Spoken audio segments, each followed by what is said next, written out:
Hello and welcome to this recording. I'm Matt Bartel. I'm a coach and entrepreneur. I want to talk about home education, how we got into it and how we are doing it and the results we had with it with our daughters.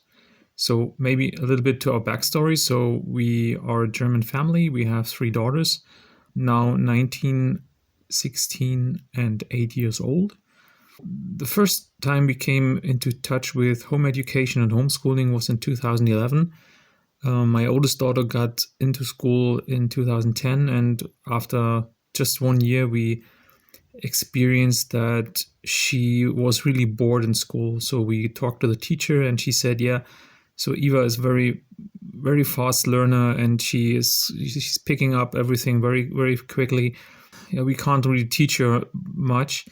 And we thought, yeah, nice, thank you, but we want that our daughter can play out her full potential. But the teacher said, yeah, maybe she can teach other kids a little bit, but that never happened.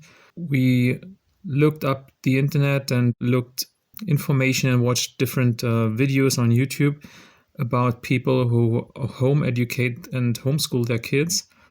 That was the first time we really got into this field, and we found that really interesting because we also found that a lot of people are actually expats, people who travel the world and live in remote places and teach and educate their kids while traveling or at really faraway places. And that was another thing we were intrigued and we wanted to know more about. But then my daughter adjusted a little bit and she held back. She definitely held back and did what was asked from her. But in 2013, it became worse, and we had the first contacts with people who home educate the kids. We learned from them. We learned how they are doing it. But the thing is, home education is prohibited in Germany. So by law, you have to give your kids into a school. You don't have the choice as in many other European countries. So you don't have the freedom to do your own thing. There was not really an opportunity. We just had finished our house and we thought, yeah, maybe it will be better when they enter high school. So high school starts in grade 5 in Germany, but it didn't happen. So in 2015, my oldest daughter entered high school and it got worse and worse. And in 2016, we joined a community of homeschoolers in our federal state in Germany who do homeschooling, but illegally. So most of them are in trouble with the German authorities, fighting in court for their right. And we said, no, this is not what we want. So we don't want our kids to be victims in any kind, or we don't want our kids labeled by any illnesses so that we can homeschool. We want that our kids can freely learn the way they want to learn. That's why we decided in 2016 to take a year off, to go traveling, to have a sabbatical. We applied for that and the school principal said, no, it is not possible. So in Germany, it is not possible to have a sabbatical, a year off, because kids have to go to school. That's the law, and there's no way around it. As in other countries where you can take a year off, you travel, you get your work and your assignments via internet or via email. That's not possible in Germany. So we got a rejection from school, and we thought, what is going on here? We are the parents. We want our kids give an opportunity to experience something completely new, to travel with them, to live independently. And a school principal says, based on law, you can't do that, and I don't allow that. So that's where we started to think about the way we want to live and what we want to change. And at the same time, the pain in school for both my older kids got really worse. My second daughter really struggled in school, not because she couldn't understand the stuff. It was not her learning style. and that was the first time that I learned about different learning styles. So we decided in 2017, after spending a summer in Canada, experiencing how it is possible to homeschool, that we want to have a fresh start. So we don't want it to be restricted anymore. And that meant that we had to leave the country. We sold our house in Germany. At the new school year this year, in 2017, we enrolled our kids in an off-campus program from a US school, and left Germany in 2017, headed to Spain first, where homeschooling is kind of a gray area. But we noticed very quickly that living in a gray area is still stress. And we moved to Canada in 2018, where nobody was asking about what we are doing. So they were enrolled in the school. We had a curriculum, and I come to that later. And nobody was asking, questioning even what we are doing. I've been working in the educational sector since 2004. I have a lot of knowledge and a lot of experience, but learning about homeschooling and home education and interest-oriented learning, that was something completely new for me.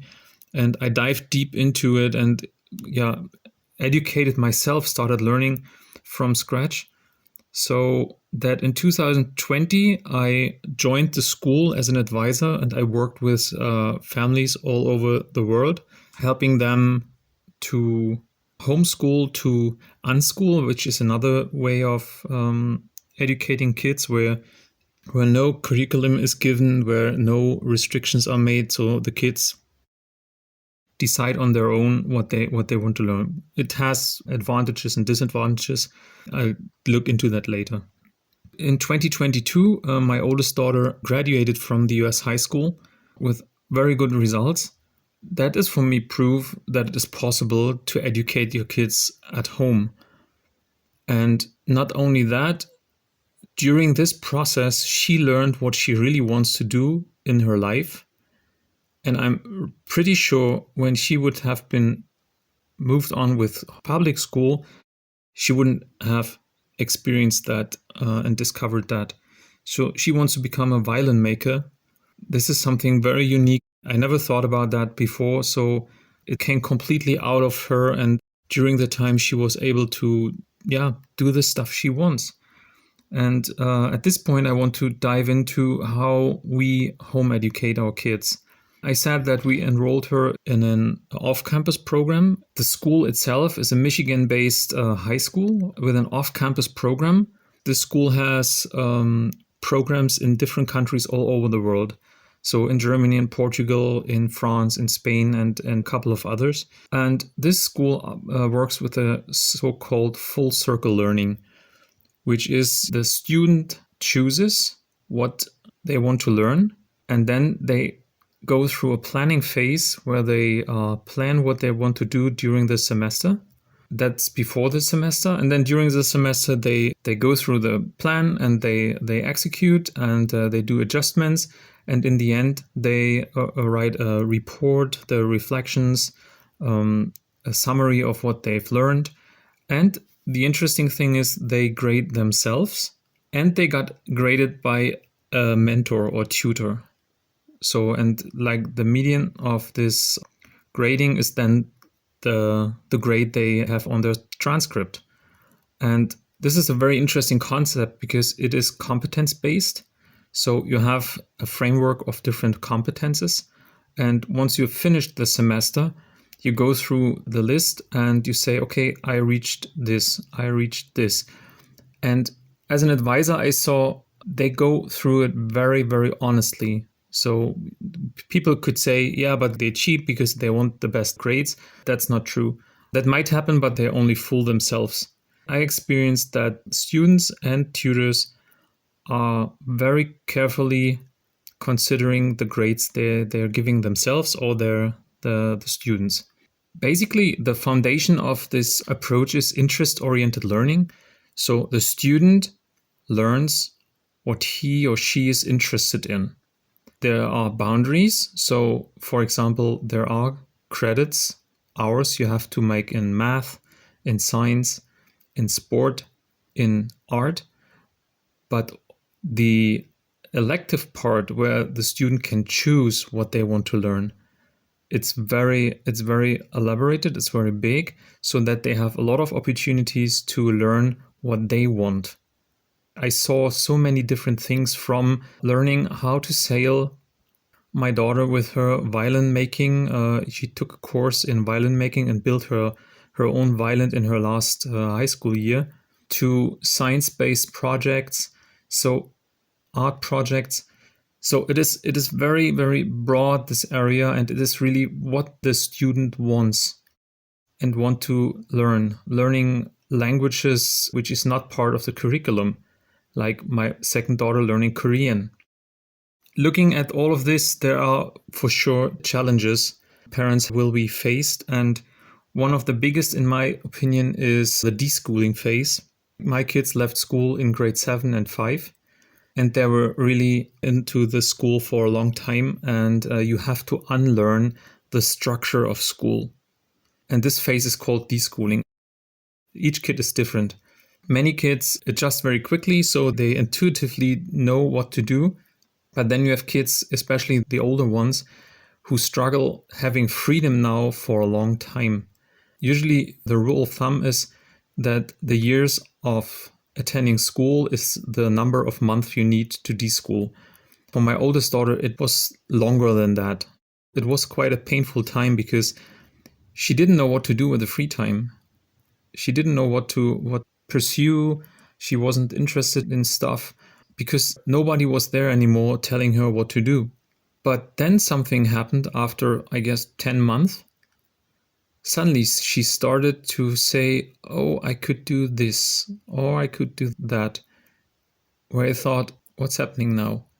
Then she started to accelerate and started to learn and started to create and got really creative in creating her own learning programs and came into violin making finally. In my opinion, that was necessary so that she can cut the ropes to her old life as a student in a public school towards being this curious, this playful student who just wants to explore new things, who wants to learn on her own pace. And that was interesting to see as a father. And this is something I really want to share with the community.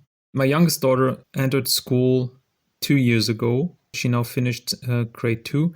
And the first year she was homeschooled. And we as parents saw she's not the kind of student who wants to be educated at home. She needs other kids. She needs kind of a structure at the moment. So after 1 year of homeschooling, we decided we enroll her into public school.